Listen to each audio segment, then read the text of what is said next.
All right, joining me now for another edition of Coach's Corner is head coach of the NAHL Knights, and that's Tom Kowal. And Coach, you guys are coming off a 3-game series, certainly an interesting one up in the Boston area against the Generals. You take 2 out of 3, and you take 2 out of 3 with both wins coming with just 4 defensemen dressed.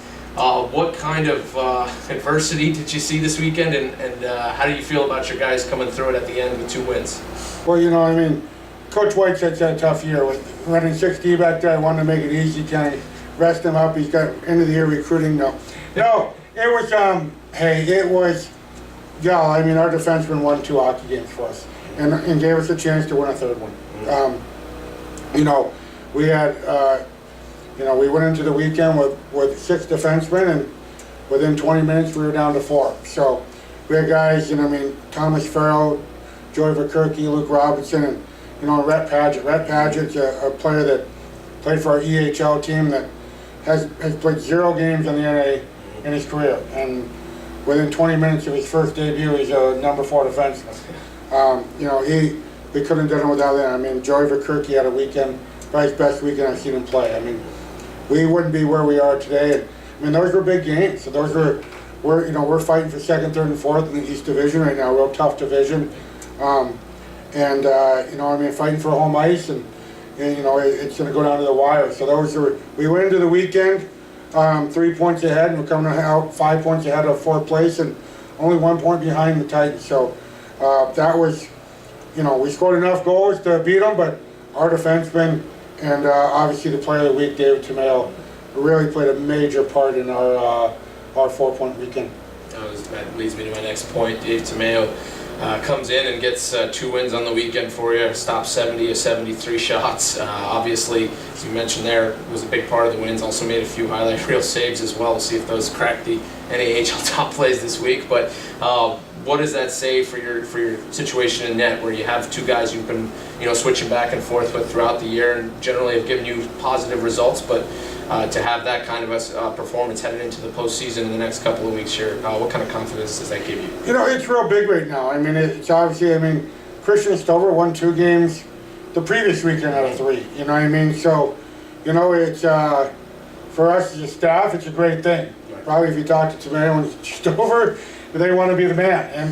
But I think that's why you're having success in our goaltending right now, because we've got 2 goalies that are competitive, they compete, and they both want the net. Like, it's, when you tell them that the other guy's starting, it's very disappointing to them. And, but they've been great on the bench as backups. And when, whoever gets the call, we feel very confident they can make the play. It's going to go down. Obviously it's a conversation we have every day. But, 2 weekends ago, Christian Stover, stole the show himself. Right. And then David Tomeo gets the call on Saturday and comes away with 2 victories out of 2 games. So, it's a good thing going into playoffs, having your goalies playing real well.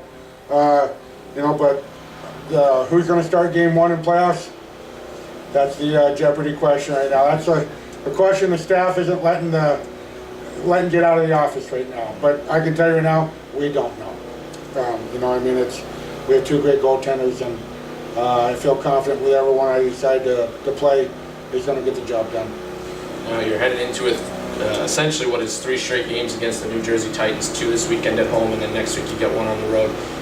You guys have won 4 of your last 5 after we talked about it last week, that little bit of a slump here in the opening half of the second half of the season.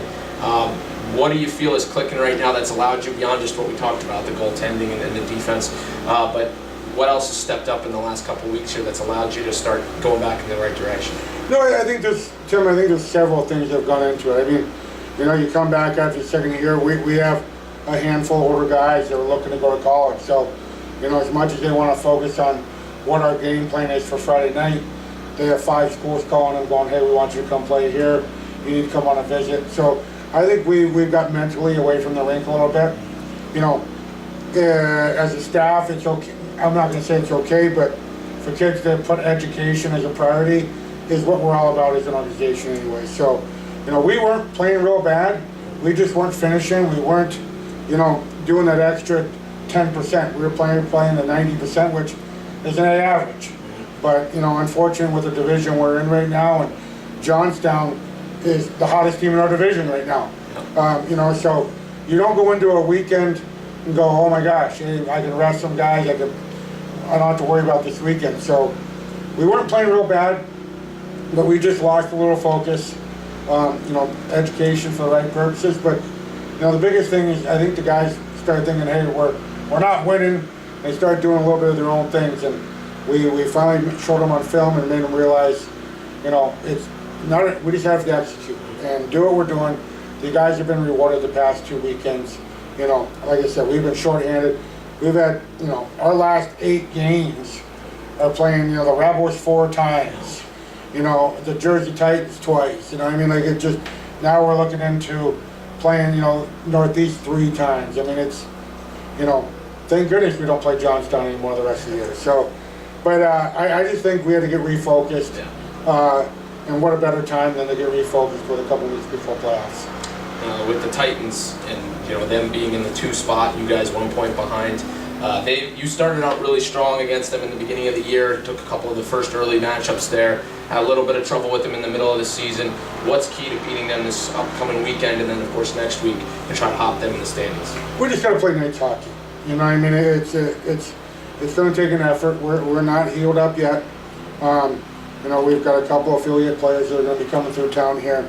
We got to kind of check them out, but we just got to stick to our game, stick to what we're doing, what the right thing to do is, and believe in ourselves.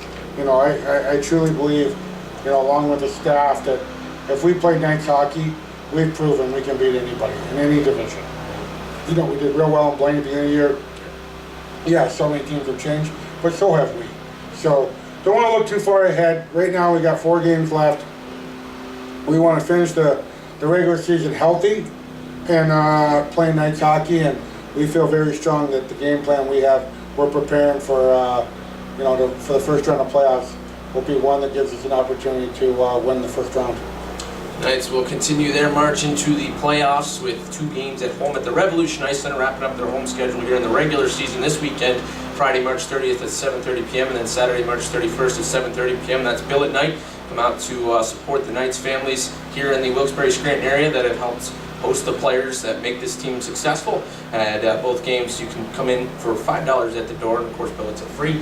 And we look forward, Coach, here to seeing you guys this weekend, and then of course the weeks to come. Be nice to finish our homestand here at home. So it's we're excited about the 2 games at home. We haven't been home for a while. Yeah, absolutely. All right, thanks, Coach. Thank you.